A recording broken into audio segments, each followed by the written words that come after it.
positive things throughout the game. The fourth quarter was tough. We had some missed opportunities, and Leonard just hit some really spectacular shots, and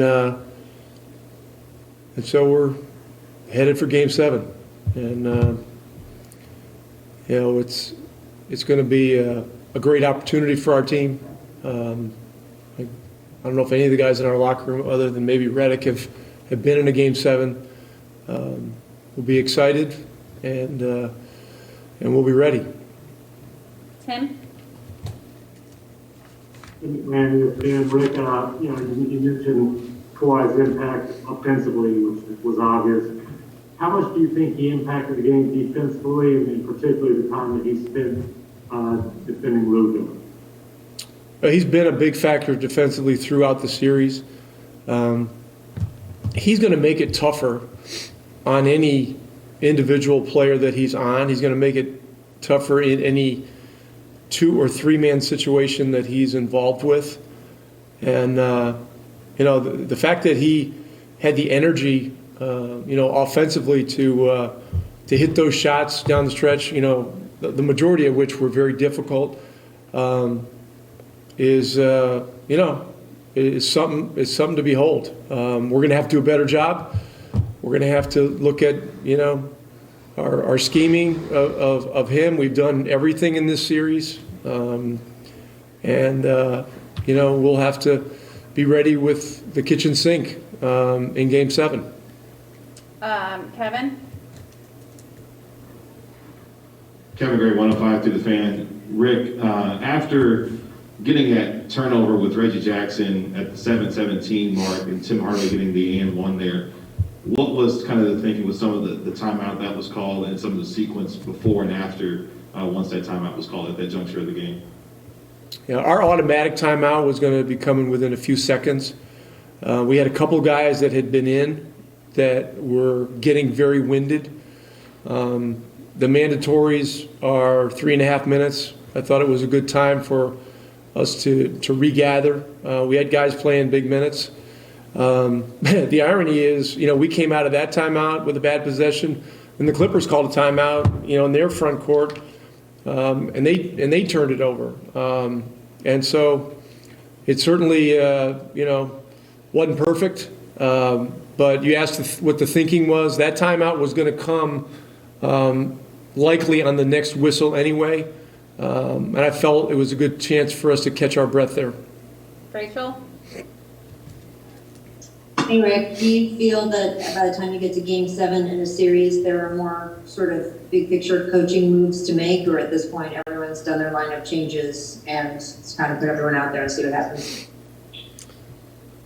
Yeah, in most cases, both teams have seen pretty much everything, but I'm not sure that that's going to be the case here.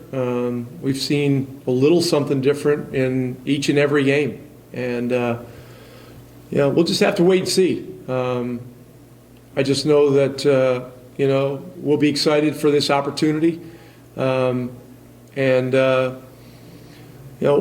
of the things about the way today's game is played, it's turned every guy on the court into a playmaker.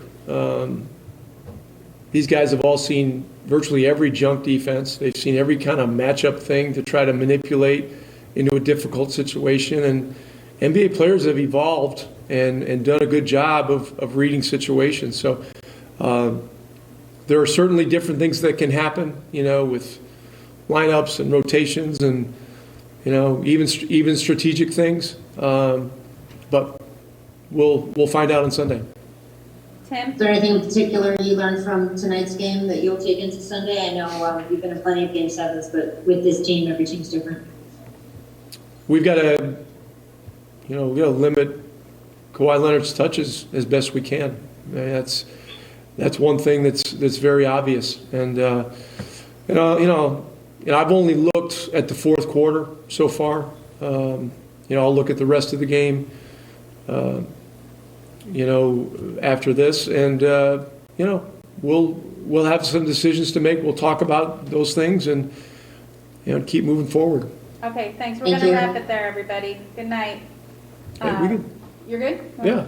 Oh, okay. All right, Tim Cato, go ahead. Listen, I'll answer more questions. I don't know that we're going to have any access tomorrow because of the travel and all that kind of stuff. So get everything you need now. Go ahead. Who's Okay, up?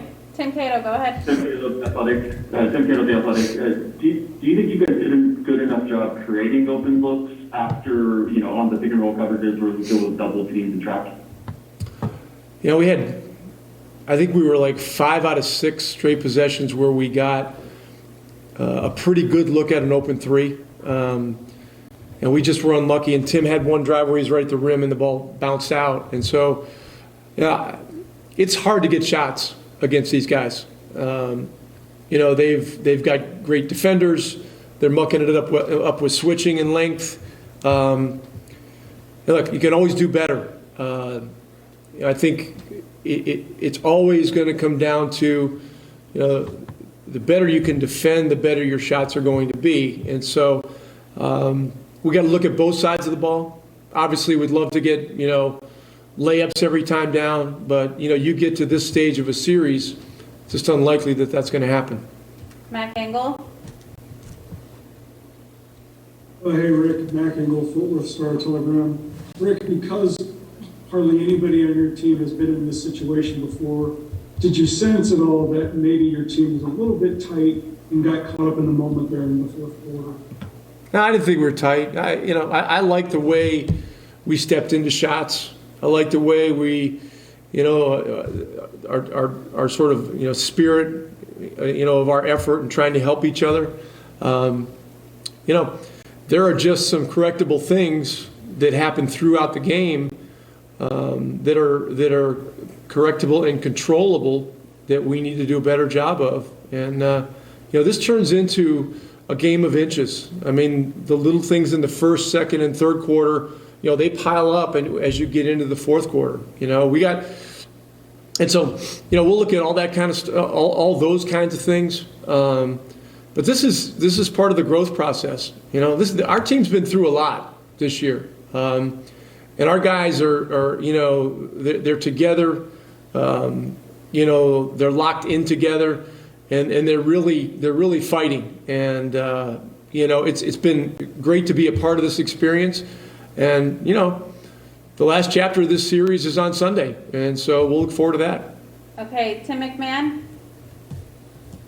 Tim McMahon, ESPN again. Rick, you've emphasized the value of Porzingis as a floor spacer. You've praised him a couple times this series for being patient. But when you look at a guy who's a 20-point per game scorer, throughout the season, he's got single-digit points in a couple straight games. Is it a concern, his lack of involvement, his lack of touches, his lack of shots? Do you need to try to get him going? Well, this comes down to what's best, for our team. And I've had a lot of conversations with KP during this series.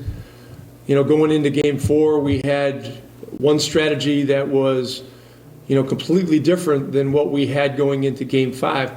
He's been great accepting, what our strategy was as a team, locking into it, and being professional about it.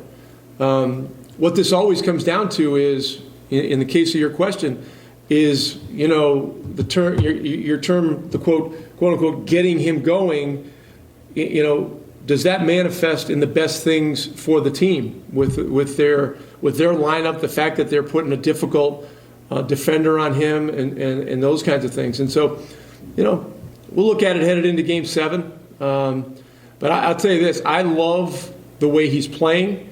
I would love to get him more open shots. And we'll look to do that in Game 7 for sure. Okay, thanks everybody. Rick, appreciate you spending. Rick Carlisle, generous with his time there. Game 7 is what we'll be thinking about when we come back.